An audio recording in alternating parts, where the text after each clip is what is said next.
주님은 강한 줄로 믿습니다. 많은 사람들이 이 시대를 가리켜서 불확실한 시대다, 아, 불명확한 시대다 이렇게 얘기하기도 하고 또 지금이야말로 가장 위험한 시대고 위기의 시대라 이렇게 부르기도 합니다. 물론 정치적인 면에서도 그렇지만 우리 경제적인 입장에서도 여러 가지로 많은 사람들이 힘들어하고 있는 것도 사실입니다.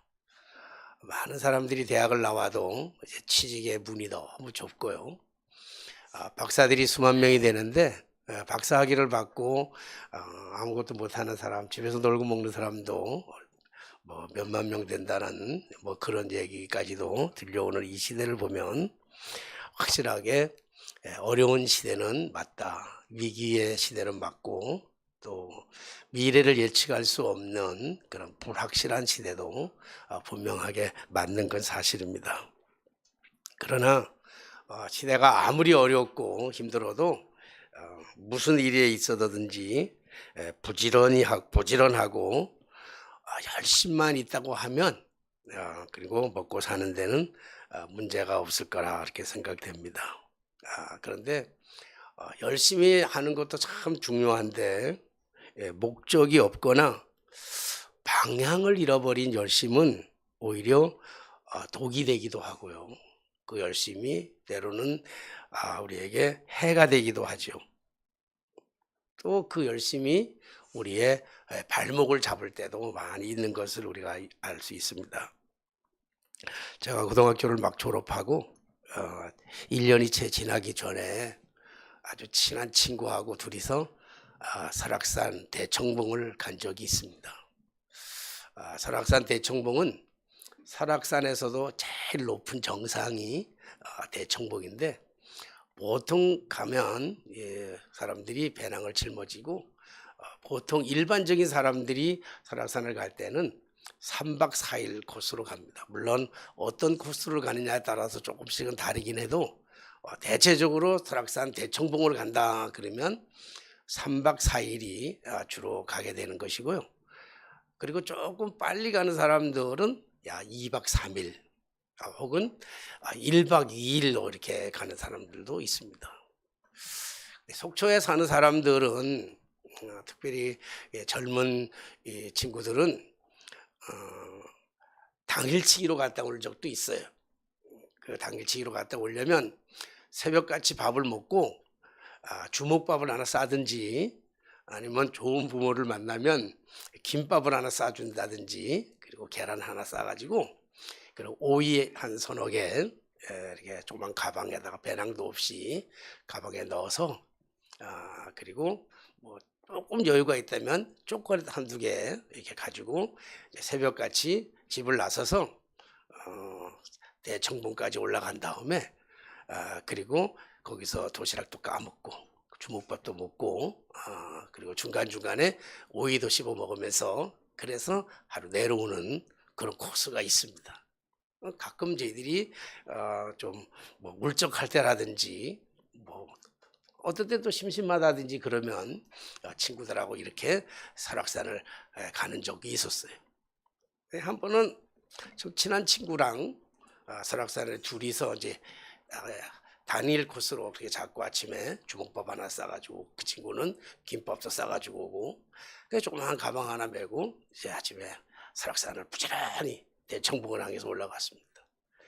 대청봉까지 올라갈 때까지는 뭐 전 코스로 올라갔으니까 문제가 없고 뭐 눈 감고도 올라갈 수 있는 거리만큼 우리가 자주 다니는 곳이니까 올라갔는데 문제는 내려올 때 이 친구가 갑자기 보통 이 내려오는 코스가 여럿이 있는데도 특별히 아주 지름길이라고 하는 그 코스를 얘기하는 거예요.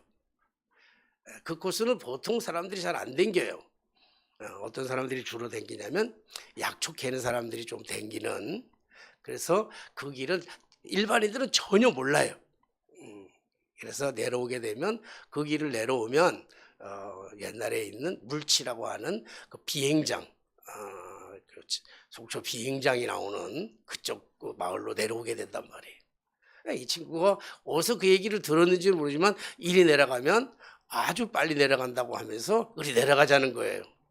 그리고 친구가 워낙 저보다 산을 더 좋아하고 잘 타고 길도 잘하니까 그 친구를 따라 내려가다가 좀 내려오다가 길을 잃어버렸어요. 뭐 사람들이 안 댕기는 길이니까 길을 잃어버렸어요. 그래서 그 길을 잃어버리니까 열심히 길을 찾느라고 막 온갖 정신이 없이 온갖 열심히 돌아다니는데 길을 찾을 수가 없는 거예요. 그러다가 밤을 맞이했어요. 밤에 추우니까 뭐 텐트 이런 것도 안 가지고 가고 침낭도 안 가지고 갔으니까 추위가 찾아오니까 돌바위 같은데 이렇게 거기에 가가지고 낙엽 막 썰어 모아가지고 둘이 거기서 자고 일어났어요. 물론 설악산에는 물이 풍족한 곳이니까 어디 갇혀 있는 것은 아니니까 뭐 물 때문에 문제는 없지만 먹을 것은 없잖아요.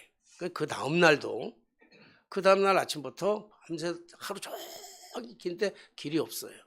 그리고 그날도 밤을 맞이했는데 이제부터는 기력이 없는 거예요.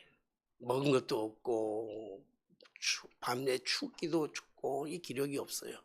그 다음날 아침에 해가 떴는데 이제 뭐 기력이 없으니까 움직일 여유조차도 없어요.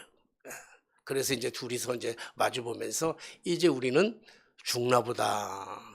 이게 이제 죽음의 끝자락인가 보다. 그리고 이제 모든 걸 포기하고 열심도 낼 수도 없고 열심을 낼 기력도 없고 이때는.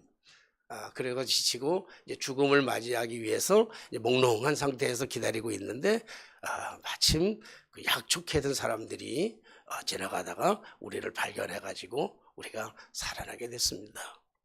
물론 요즘처럼 핸드폰이 있고 막 이러면 문제가 없고 언론에서 요즘같이 그 정도면 언론에서 난리가 나고 막 대서특필 날 텐데 그때는 뭐 언론도 그런 게 없으니까 조용하게 우리가 지났던 그런 일이 있습니다. 열심히 가는 것도 중요하지만 열심히 사는 것도 중요하지만 더 중요한 거는 목적이 있어야 되고 방향이 있어야 되고 길을 잃어버린 상태에서 열심을 내는 것은 훨씬 더 좋은 것은 아니다. 그래서 열심보다 더 중요한 것은 방향이고 그리고 잘못된 열심이 우리의 발목을 잡을 때도 많이 있다라고 하는 것을 우리가 알게 되는데 제가 이 말씀을 여러분들에게 말씀드리는 그 이유는 오늘 본문의 말씀의 배경으로 본다고 한다면 2절 말씀 우리가 읽진 않았는데 2절 말씀에 보면 2절 3절 말씀에 보면 내가 증언하노니 그들이 하나님께 열심히 있으나 올바른 지식을 따른 것이 아니니라. 그들이라고 하는 게 누구예요? 그들 여기서 얘기하는 것은 이스라엘 백성들 중에서도 바리새인들을 얘기하는 거예요. 바리새인들 중에서도 열심당원들을 얘기한단 말이에요. 그들은 율법을 지키고 율법을 지키기 위해서 저들은 어마어마한 열심을 다 냈던 사람들이에요. 그런데 오늘 여기 말씀해 보니까 뭐냐면 올바른 지식에 따른 것이 아니니라 그랬잖아요. 열심히 신앙생활 하는 것 같은데 열심히 뭐 교회도 출석하고 기도도 열심히 하는 것 같은데 열심히 헌금도 하고 전도도 하는 것 같은데 문제는 그 열심이 올바른 지식에서 나온 게 아니라는 거예요. 그러니까 3절의 말씀 보니까 그들이 하나님의 의를 모르고 자기의 의를 세우려고 힘써 하나님의 의에 복종하지 아니하였느니라. 하나님의 뜻을 따르지 않았다는 거예요. 하나님의 의를 거슬렸다는 거예요. 열심을 냈는데 충성을 다했는데 이 말은 다른 말로 얘기한다면 이 잘못된 열심이 오히려 열심을 안 낸 것보다는 훨씬 더 못하다. 이런 얘기를 사도 바울이 지금 하고 있어요. 그러니까 오늘 이 말씀을 우리가 변주어서 본다고 한다면 이들은 한결같이 율법을 지키는 것으로 구원을 얻는다고 믿었어요. 그 믿음이 그들이 가지고 있는 믿음은 내가 열심히 하기 때문에 구원을 받았다. 구원을 받는다. 이렇게 생각한단 말이에요. 교회 열심히 나오고 봉사 열심히 하고 구제 열심히 하고 선행을 열심히 하고 이러면 내가 구원을 받는다. 이렇게 생각해가지고 열심히 율법을 지켰던 사람들입니다. 그래서 그들은 믿음을 가지고 구원을 얻는다는 것보다도 행위를 통해서 구원을 얻는다 이렇게 생각했던 그런 사람들이 그러니까 잘못된 지식, 잘못된 그 열심, 그것이 오히려 발목을 잡았다 이렇게 얘기할 수 있습니다. 이것을 이제 뒤집는 말씀이 오늘 읽은 우리의 본문 말씀이에요. 그 10절 말씀에 보니까 실전 말씀 한번 여러분 다시 한번 읽어 주실래요? 뭐 9절과 10절, 9절을 요약해 놓은 것이 10절 말씀이에요. 한번 더 얘기하면서 압축해 놓은 게 10절 말씀인데 10절 말씀 한번 같이 읽어 볼까요? 시작. 사람이 마음으로 믿어.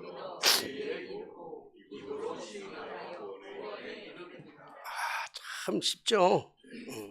사람이 마음으로 믿어 의에 이르고 입으로 시인하여 구원을 얻느니라. 구원받는 게 참 쉽단 말이에요. 행위를 통해서 구원받는 게 아니라 믿음을 통해서 우리가 구원을 받는데 참 너무 쉽잖아요. 근데 이 너무 쉬운 이 진리의 말씀을 우리는 누리지 못하고 눌려서 사는 경우가 얼마나 많은지 몰라요. 예를 들면 제가 오늘 일부러 핸드폰을 이렇게 들고 나왔는데 이 핸드폰이 우리 김동면 권사님이 가지고 있는 핸드폰보다 제게 조금 더 좋은 거죠. 이게 조금 더 좋은 거예요. 뭐 최신식은 아니지만 그래도 김동면 권사님 거보다는 제가 조금 좋은데 그러니까 김동면 권사님보다 이거보다 값도 조금 더 비싸고 통신료도 조금 더 내요. 근데 제가 이거를 쓰는 법을 몰라가지고 우리 권사님 핸드폰에 들어가 보면요 정말 예쁜 사진들도 많고요. 이걸 가지고 많은 정보도 보고요. 못하는 게 없어 다. 그래서 너무 아까운 거야 제가. 그래서 지난 주간에는 제가 우리 젊지는 않아. 그리고 이 기능 안에는요, 여기 안에는요, 기능이 수백 가지도 넘고요, 수천 가지도 넘어요. 이 안에 기능이. 근데 60 이상만 되면요, 기능을 배우고 싶어 하는 마음이 없어요. 가르쳐 준다 그래도 안 배워요. 그래서 받는 것만 하고, 전화하는 것만 하고, 기본 한단 말이에요. 때로는 문자도 보내기도 하고, 조금 나면 뭐 동영상도 좀 보기도 하고, 유튜브도 보기도 하고, 뭐 그 정도란 말이에요. 근데 여기 보니까 나는 지금까지 나도 역시 60이 넘어가지고 뭐 유튜브나 보고 그리고 전화 받고 하고 이런 것만 봤는데 지난번에 우리 같이 있는 그 후배 목사가 이걸 가지고 얼마나 좋은 데 쓰는지 몰라요. 네? 이게 이 핸드폰 가지고 이렇게 뭐 외국말 있잖아. 영어든 독일어든 일본어든 중국말이든 이렇게 써 있으면요. 이거 가지고 이렇게 비추면요. 이렇게 비추면 여기에 한글로 그대로 나와. 그러잖아, 목사님. 모르죠? 몰랐죠? 그냥 말하면요.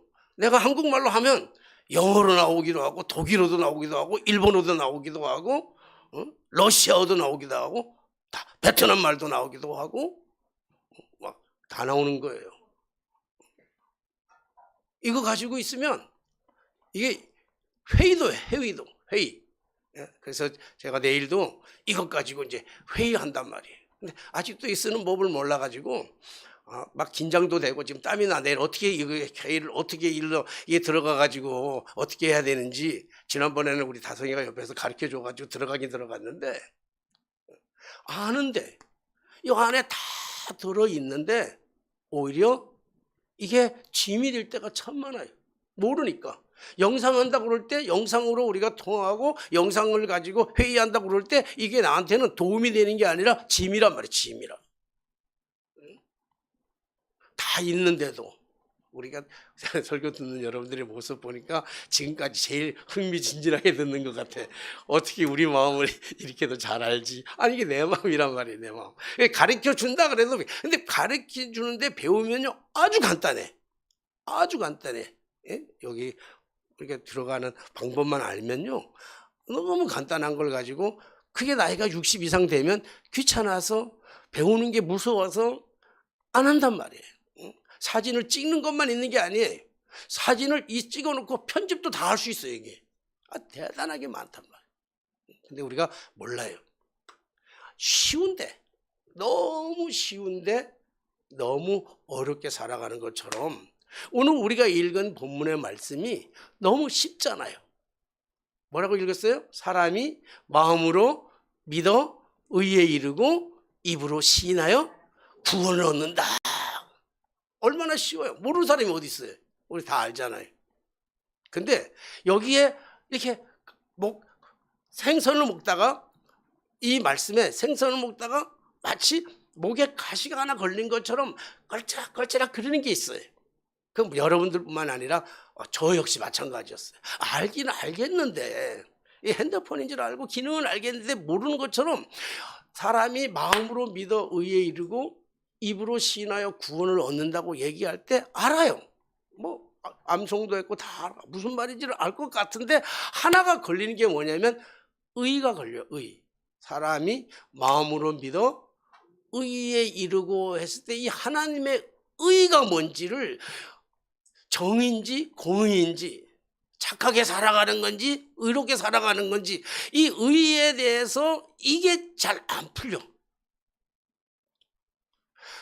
너희는 무엇을 먹을까? 무엇을 입을까? 무엇을 마실까? 염려하지 말아라. 이것은 다 이방인들이 구하는 것이다.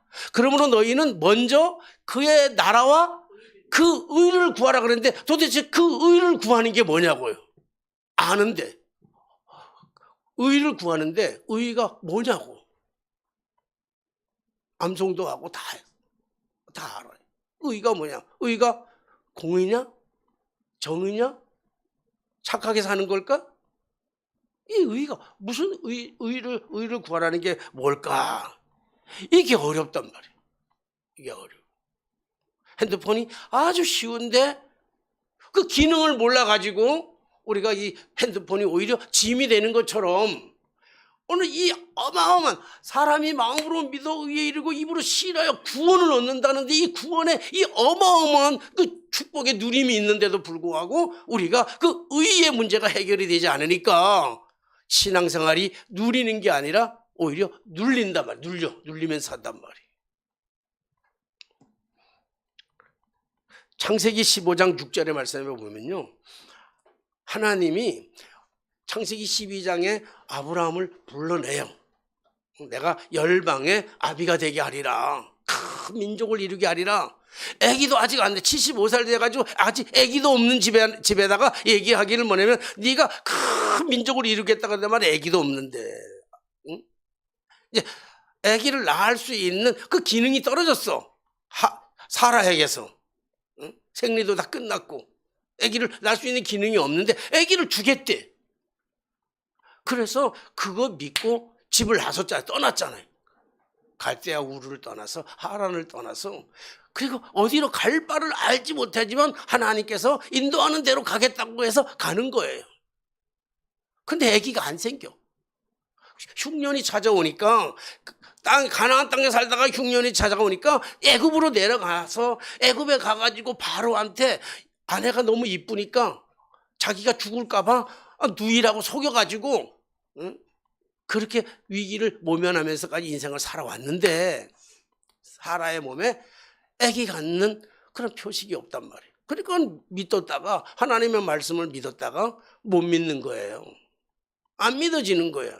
아, 하나님도 우리에게 뻥도 치시는구나, 이런 생각을 가지고 안 믿었을 그때 하나님이 찾아오셨어요. 찾아오셔가지고 아들을 주겠다 그러니까 하나님 이제 농담 그만하세요. 내가 여태까지 10수년을 이렇게 살아왔는데 그거 하나님 주신다는 그 약속 하나 믿고 여태까지 살아왔는데 하나님 여태까지 뻥치셨잖아요. 그리고 이제는요, 우리 사라가 더 늙어가지고 아기를 가질 수가 없어요. 끝났어요. 그러니까 차라리 내게서 길리운, 내 집에서 길리운 엘리에셀이나 그 아들을 삼게 그렇게 해주세요 그러잖아요. 그러니까 하나님께서 아브라함을 집 밖으로 데리고 나와가지고 밤중에 집 밖으로 내려가지고 하늘의 별을 보면서, 하늘의 별이 얼마큼 해야 되냐, 하늘의 별을 어떻게 다 셀 수 있습니까?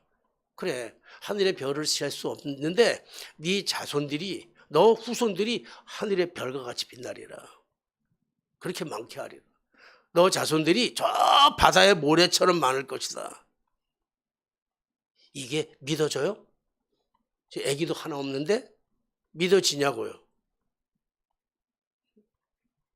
그런데 아브라함이 그 별들을 보고 그 모래를 보면서 하나님이 네 후손이 저렇게 많을 것이다 얘기했더니, 성경에 보면 창세기 15장 6절에 보니까 아브라함이 여호와를 믿으니, 하나님의 말씀을 믿으니 여호와께서, 하나님께서 그 일을 그의 의로 여겼더라 그랬어요. 믿으니 의로 여겼더라. 이것도 그 의가 같은 의인데 이 의가 뭐냐고 도대체. 마태복음 5장 6절의 말씀 보니까 의에 줄이고 목마른 자는 복이 있나니 그들이 배부를 것이며. 의에 줄이고, 아니 의에 줄이고 목마른, 그 이 같은 의란 말이에요. 이 의. 사람이 마음으로 믿어 의에 이르리니, 그 의란 말, 여기 의. 의에 줄이고 의를 위하여 핍박을 받는 자는 복이 있나니 천국이 저희 것임이니라. 여기서 도대체 이 의가 뭐냔 말이에요. 그런즉 너희는 먼저 그 나라와 그 의를 구하라. 그리하면 이 모든 것, 너희가 먹고 싶어 하는 것, 너희가 입고 싶어 하는 것, 너희가 가지고 싶어 하는 것, 이 모든 것을 너에게 다 덤으로, 공짜로 다 주리라. 그러면 도대체 그 나라와 그 의, 그 하나님의 나라, 그 나라는 하나님이 통치하는 나라는 알겠는데 그의 의라는 게 뭐냐고요. 그 의. 오늘 말씀하신 것처럼 사람이 마음으로 믿어 의에 이르고 이란데, 이 다 같은 의의 뜻이란 말이에요. 응? 우리가 알면, 이게 우리가 아까도 말씀드렸지만 핸드폰을 가지고 있는데 이 핸드폰을 사용할 줄 모르면, 그러면 이 핸드폰이 오히려 짐이 된단 말이에요. 짐이 돼. 여러분, 이 핸드폰 속에 얼마나 좋은 기능이 있냐면요, 돈 버는 기능도 있어요. 돈도 줘. 몰라요? 그럼 한 번도 본 적이 없어요? 권사님 안 가르쳐줘요? 권사님도 몰라요? 권사님 돈하고는 상관이 없으니까. 어디 이영래 권사님 돈 버는 돈이 없어. 돈이 없어요? 여러분, 나 매일같이 200원 이상, 220원 이상 들어와요. 수요일 날은 1,520원이 들어와. 1,520원. 이 주머니에 넣고 걸어다니면 그냥 돈이 나온다니까. 주머니 넣고. 근데 우리 지방에 어떤 사모님은요, 매일같이 1,000원만 나온대. 매일같이. 근데 그 기능은 내가 몰라. 여러분, 이게 걸으면요, 삼성에서도 보험회사에서도 주는 데가 있고요, 서울시에서도 주는 게 있고요. 이 기능, 앱을 깔아놓으면 그 기능이 있어서 오늘부터 우리 이따가 끝나고 다 우리 하루에 200원씩 버십시다. 돈도 버는 기능까지 있는데 우리가 모르니까 짐이라고. 주머니 넣고 다니는 게 짐이잖아요. 무겁잖아요. 주머니 넣고 걸어 다니는 게 얼마나 행복한지 몰라요. 왜요? 돈이 들어오니까. 돈이 들어오니까. 아무것도 안 하고 걷는데 돈이 들어와. 네? 지난번에 좀 더 들어왔는데 요즘 그 앱이 날아가가지고 다른 앱을 깔아가지고 200원밖에 안 들어오는 거예요. 이게 1년 쓰면요, 보험료가 안 내도 돼. 1년 정도 하면. 우리가 이 기능이 그렇게도 많은데 우리가 모른단 말이에요. 마찬가지로 사람이 마음으로 믿어 의에 이르고 입으로 시인하여 구원을 얻는다고 그랬는데, 그러면 예수를 믿고 구원받은 백성들이 누리는 특권이요, 그 안에 수백 가지, 수천 가지가 더 돼요.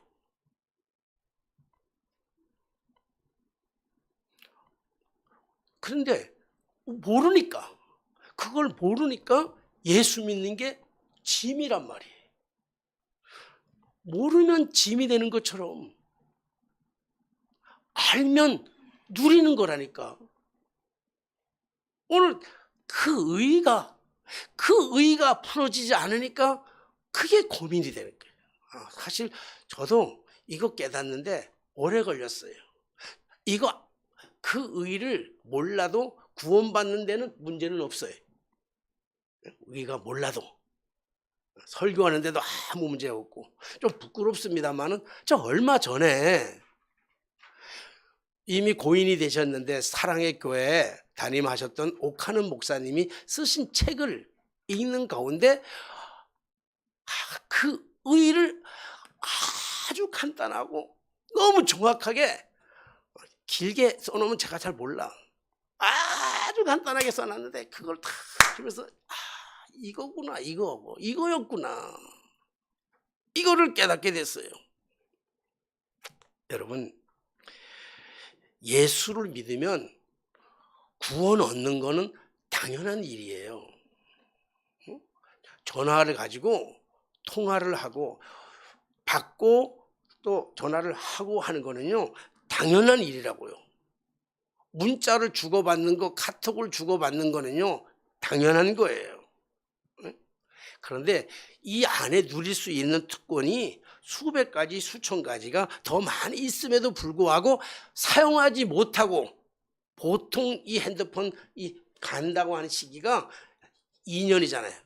뭐 요즘 우리 좀 더 써서 어떤 사람은 3년 쓰기도 하고 어떤 사람은 5년까지 쓰기도 하긴 하지만요, 사실은 핸드폰 파는 사람들 입장에서는요, 그래 옛날에는 2년 되면 저절로 망가지게 만들었어. 그래서 2년 뒤에 바꿔지겠다고.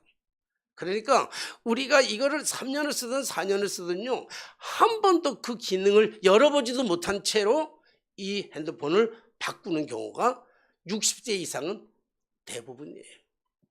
우리 교회에서 연세가 제일 많으신 우리 최혜전 지사님, 한 20가지 기능은 알아요?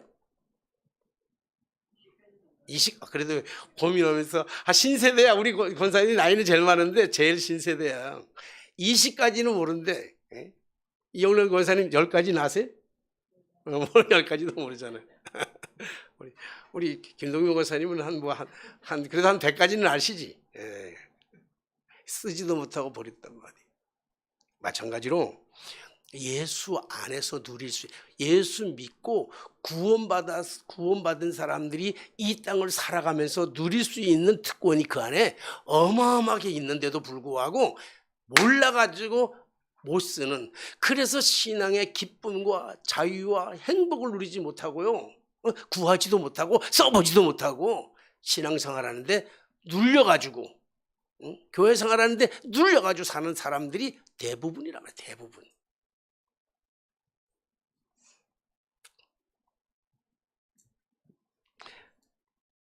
그런데 옥하는 목사님이 이 책을 쓰면서요, 그 책에 간단하게 얘기한 게 뭐냐면, 그 의라고 하는 게 뭐냐면, 그게 한마디로 딱 정리된 게, 그 의란 예수 그리스도라, 이렇게 얘기했어요. 예수 그리스도. 의가 예수 그리스도다. 아니, 어떻게 예수 그리스도가 그 의가 될 수 있느냐고요. 해석해 놓지 않으면 굉장히 난해할 거예요. 예수 그리스도가 하나님의 의래. 이 말은 다른 말로 얘기한다면, 우리를 의롭게 하기 위해서, 죄인인 우리를 의롭다고 인정해 주기 위해서 하나님이 내어주신 의가 예수 그리스도라는 거예요. 하나님이 내어주셨어. 4절 말씀 우리가 읽진 않았지만요, 4절 말씀 보면, 4절 말씀 한번 읽어볼게요. 4절 같이 찾으셔서 4절 한번 읽어보세요. 자, 내가 물 한 잔 마시는 동안에 4절 시작. 그리스도는 모든 이들에게 의를 이루기 위하여 율법의 말씀이 되시니라. 자, 설교를 시작하면서 열심보다 중요한 것이 방향이라고 그랬잖아요. 예? 여기 율법을 지키는 일. 누가 열심을 낸다 그랬어요? 바리새인들이나 열심당인들이. 뭐에 대한 열심이에요? 율법에 대한 열심이에요. 율법을 지키기 위해서. 하나님이 주신 그 율법을 지키기 위해서 정말로 열심히 했던 사람들이. 근데 오늘 말씀해 보니까 그리스도는 모든 믿는 자들에게 의를 위하기 위하여 율법에 뭐가 됐어요? 마침이 되셨다. 마침. 이 성경에요, 율법이 완성됐다는 말은 있지만 율법이 마침되었다는 것은 성경 전체를 통해서 요 구절밖에 없어요. 율법에 마침이 됐다. 이거 오해하면 안 되는 거예요. 율법에 마침이 되었다는 것은 율법을 폐했다는 게 아니에요. 율법을 완성했다는 이 말씀입니다. 율법을 완성했다고 하는 것은 율법의 욕구를, 율법의 요구, 율법이 우리에게 요구하는 게 있어요. 이스라엘 백성들이 하나님의 말씀을 따라 출애굽해서 광야를 지나서 가나안 땅에 들어가 사는 동안에 율법이 없으면요, 그들에게 법을 주지 않았다고 한다면 그들의 삶은 엉망진창이 된단 말이에요. 짐승과 다를 바가 없어요. 예? 강한 자가 약한 자를 잡아먹을 거고, 강한 자가 뺏을 거고 말이에요. 법이 없으니까. 우리나라 법이 있는데도 문제가 많잖아요, 지금. 법을 해석하는 것도 다르니까. 그러니까 이게 지금 법이 없으면 뭐 남이 안 해도 뭐 겁태락을 뺏어 오는 거고 말이지. 이게 뭐 근친상간이 막 일어나게 되고 이런 일들이 뭐 비일비재하니까 하나님께서 그들에게 그 질서를 지키기 위해서 주신 게 뭐냐면 그게 율법이란 말이에요. 율법. 바르게 살아가라고, 옳게 살아가라고, 응? 안정되게 살아가라고 질서를 주라고 주신 율법인데, 이 바리새인들, 이 열심당원들은요, 이 율법을, 그 말씀을 그대로 지키기 위해서 애를 써서 열심을 냈단 말이에요. 열심을 냈어. 그런데 율법을 다 지킬 수 있느냐? 다 못 지키는 거예요. 그러니까 율법을 못 지키니까 율법의 잣대를 가지고 보면 다 죄인인 거예요. 그러니까 교회 생활하면서 눌려 사는 거야. 눌려. 기쁨이 없어. 즐거움이 없어. 응? 다 죄인이니까. 맞아요. 죄인은 맞아요. 우리가 죄인은 맞아요. 율법 아래 있으면 우리는 모두가 다 죄인이라 자유로울 수가 없어. 근데 그 율법에 요구하는 게 뭐예요? 율법이 요구하는 건 뭐예요? 죄의 싹은 사망이에요. 율법이 요구하는 건 결국 우리의 죽음밖에 없어요. 율법의 잣대를 가지고 우리 죽어요. 그 지키다가 죽는 거잖아요. 근데 이 문제를, 이 욕구를 충족시키기 위해서 하나님이 당신의 독생자를 이 땅에 보내주셔서 그 죽어야 되는, 죄인들이 죽어야 되는 그 욕구를 하나님께서 예수가 십자가에 달려 돌아가심으로 말미암아 욕구를 충족하신 거예요. 그래서 율법이 완성됐단 말이에요. 율법이 마침을 이루었단 말이에요.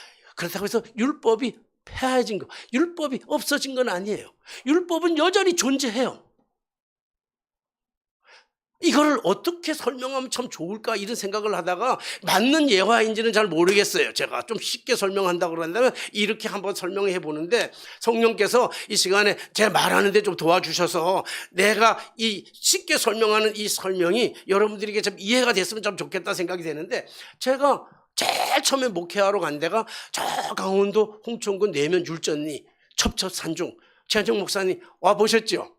불쌍하다고 집에 가면서 5,000원 주고 가더라고. 우리 집에 왔다가 너무 불쌍하다고 거의 울먹울먹거리면서 불쌍하다고 5,000원 주고, 그때 5,000원은 그래도 큰 돈이었어요. 5,000원 주고 가신 우리 목사님인데, 우리 목사님 오시면 장로님 만나보고 장로님한테 보고 이런 얘기 하더라고. 많은 말도 안 했지만 장로님한테 저녁 식사 준비한 우리 장로님 식사 먹으면서 장로님 첩첩산중이라는 데가 이런 걸 가리켜서 첩첩산중이라 그러는 거지요 그러더라고요. 300개 없지 뭐, 그죠? 보이는 게 300개 없어. 그때 버스도 안 다니고요. 그 길에 버스도 다니고, 거기에 돌 캐는 탄광이 하나 있었어. 돌 캐는 데가 있어가지고 트럭이, 돌을 실어 나르는 트럭이 하나 겨우 있어요. 버스도 못 다니고 택시도 못 다녀요. 오토바이는 다닐 수 있는데 그 트럭, 그 사륜 트럭만 유일하게 다니는데, 그 길로 가려면요, 우리 집에서 그 버스 당기는 그 길까지 가려면 3시간에서 4시간 걸어가야 돼. 그 길은 거의 포각이고요. 그래서 산길을 넘어야 되는데, 보통은 산을 넘어야 되는데 산을 넘는 시간이 1시간 한 20분 걸려요. 하늘 차가 없어. 하루에 한 번도 차가 들어가는 데가 없고 버스도 없고 1시간 20분 정도 걸리는데 처음에 목회지를 나갔다가 다소리가 난 지 한 달밖에 안 된 애를 데리고 그리고 갔잖아요. 그 무남에 가가지고 목회를 하는데 그리고 겨울이 돌아와가지고 서울에 급히 와요. 무슨 일 때문인지는 모르지만 서울에 와야 되니까 겨울인데 눈이 이 장정들 무릎까지 이렇게 빠지는. 그런데 다소리는 내가 없기도 하고 우리 사람 없기도 하고 배낭 하나 큰 게 매가지고 우유통, 물통, 뭐 분유통, 기저귀감 이렇게 다 넣어가지고 한 사람은 메고 한 사람은 다소리를 얻고 그 산을 넘어야 되는데 문제는 그 산에 지리도 잘 모르는데 흰 눈이 덮여가지고 천천히 돈 내니까 길이 없잖아요. 서울은 가야 되는데. 그러니까 우리 장로님이 먼저 지금은 살아 돌아가셨는데 그 장로님이 우리 앞장서서 우리 부부 앞장서서 장로님이 길을 내시더라고요. 없는 길을 내시더라고요. 그러면서 발자국을 밟는데 참 묘한 거는요. 장로님 발자국을 밟은 그 자리를 밟으면요. 내가 밟고 가는 것보다 훨씬 쉬워요. 밟았던 자리를 밟고 가는 거야. 그분이 밟았던 자리를 봐서 그걸 넘어가는데 3시간이 넘게 걸리더라고. 눈이 오니까. 보통 때는 여름에는 길이 이렇게 나아 보이는 거예요. 길을 폐하셨는데 장로님이 그 길을 완성하셨다고요. 그래서 그 장로님이 우리가 예수 믿는 사람들이 살아가야 되는 삶은 율법을 폐하신 게 아니라 율법은 여전히 있는데 율법을 우리가 다 지켜나갈 수가 없기 때문에 예수님이 걸어가신 그 발자취를 따라가면 된단 말이에요. 없앤 게 아니라 말이에요. 눈이 덮였다고 없어진 거 아니야. 길은 있단 말이에요. 우리가 그 발자국을 따라가니까 훨씬 쉽더라고요. 헤매이지도 않고요. 밟았던 자리를 같이 밟고 가니까 힘이 훨씬 줄어들더라고요. 오늘 예수 믿고 마음으로 믿어 의에 이를 때 우리 예수님이 이 땅에 와서 그 예수가 하나님의 그 의인데 구원의 완성을 이루면서 그 구원의 완성은 다른 것이 아니라 십자가에 달려 돌아가심으로 말미암아 구원을 십자가에 달려 돌아가서 율법의 요구를 충족시켰단 말이에요. 그래서 우리는 그 예수를 믿는 것, 그 의인데 그 예수를 믿음으로 말미암아 우리가 구원을 얻게 되는데 어떻게 믿어야 되냐면 어떻게 믿어요? 사람으로 마음으로 믿어 의에 이르고 입으로 시인하여 구원해야 되는데 입으로 시인하는 게 하나만 더 걸리는데 입으로 시인하면 예수 믿습니까? 물어보면 우리 최장님 목사님이 아멘 그러잖아요. 이영남 권사 예수 믿으세요? 아멘 하잖아요. 우리 여기서 물으면 쉬워요. 아멘. 예, 나 예수 믿어요. 나 예수 믿어. 그런데 이 예수 믿는 것 때문에 우리에게 불이익이 당하는 곳에서 예수 믿는다고 얘기할 수 있겠냐고요. 군대 가가지고 쫄병이 회식 자리에 가가지고 술 파티가 벌어졌는데 나 예수 믿기 때문에 못 먹습니다. 얘기할 수 있냐 말이에요. 내가 직장에 들어갔는데 직장 쫄병 들어갔는데 직장 상사들하고 다 회식 자리에 가가지고 회식이면서 술 마시면서 내가 지금 이 시간에는 술이 죄다 아니다 얘기하는 게 아니에요. 오해하지 마시게. 마실 수 있어. 한 잔 마실 수 있어요. 그러나 내가 예수 믿는다고 하는 정체성 때문에 나 예수 믿습니다. 나 예수 믿기 때문에 나 이 자리에서 술 먹을 수가 없습니다. 내가 이 회사에 잘리는 한이 있더라도 회사 먹을 수가 없습니다. 사람들이 많이 모인 식당에서 다 나 쳐다보는데 내가 예수 믿는 정체성을 가지고 기도하고 나서 그 밥을 먹을 수 있느냐 말이에요. 그거 시인이라는 거예요. 우리 그냥 일반적으로 예수 믿습니다. 마음으로 믿어라고 하는 건요. 저 마음속 저 깊은 곳에서 우러나오는 고백을 얘기하는 거예요. 우러나오는 믿음. 그냥 믿습니다가 아니라 누구한테 들어서 누구한테 배워서 누구한테 설득당해서 믿습니다가 아니라 저 마음의 저 밑에서부터 나오는 그 믿음을 얘기하는 거예요. 이게 좀 고상한 단어로 쓴다면 전인격적 믿음이에요. 전인격을 통해서 내 안에서 이 우러나오는 믿음이에요. 믿습니다 내가. 누가 가르쳐줘서 누구한테 설득당해서 믿습니다가 아니라 배워서 믿습니다 아니라 다른 말로 하면 이 전인격적인 이 믿음은요 믿어지는 거야. 그냥 믿어진다니까.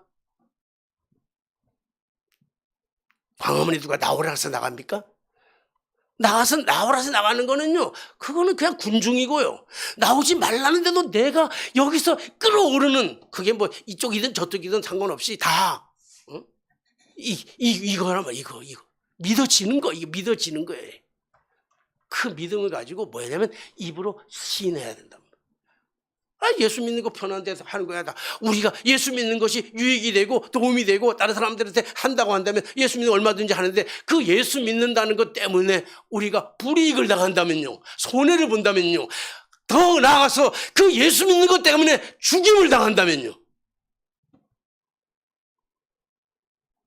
그 상황에서도 내가 예수 믿습니다, 이렇게 고백할 수 있는 그 믿음, 그 고백이 구원을 이룬다는 거예요. 소극적인 구원, 적극적인 구원이 있는 거예요. 오늘 사람이 마음으로 믿어 의에 이르고 입으로 신하여 구원을 얻는다고 했는데 엄청나게 쉽잖아요. 그런데 몰라서 우리가 눌려 사는데, 이 고백이 이루어지고 나면요, 마치 이 기능을 다 하는 거하고 똑같아요. 이 기능을 다 하는 거죠. 그때부터 신앙은 자유로운 거예요. 진리가 너희를 묶는다 그랬어요? 진리가 너희를 자유케 한다 그랬어요. 자유케. 주님의 복음은 우리를 꽉꽉 묶는, 율법으로 묶는 게 아니에요. 자유케 하는 거라고. 주님 안에서 하나님의 의가 뭐라고요? 예수 그리스도라는 거예요. 그분이 우리의 의를 이루시기 위해서 하나님께서 내어주신 사랑이에요. 하나님의 의, 그 사랑, 그 예수 그리스도, 우리가 믿을 때 그 그리스도와 동일하게 된단 말이에요. 그리스도와. 그래서 그분이 내 삶을 붙잡고 인도해 나가시고, 인도해 나가실 것만 아니라 필요한 모든 것들을 채워주시는. 그래서 여러분, 이제 오늘부터 이미 우리 이루어졌잖아요. 마음으로 믿어서 예수가 내 그리스도 주인이라는 걸 우리가 마음으로 믿었고 입으로 시인했잖아요.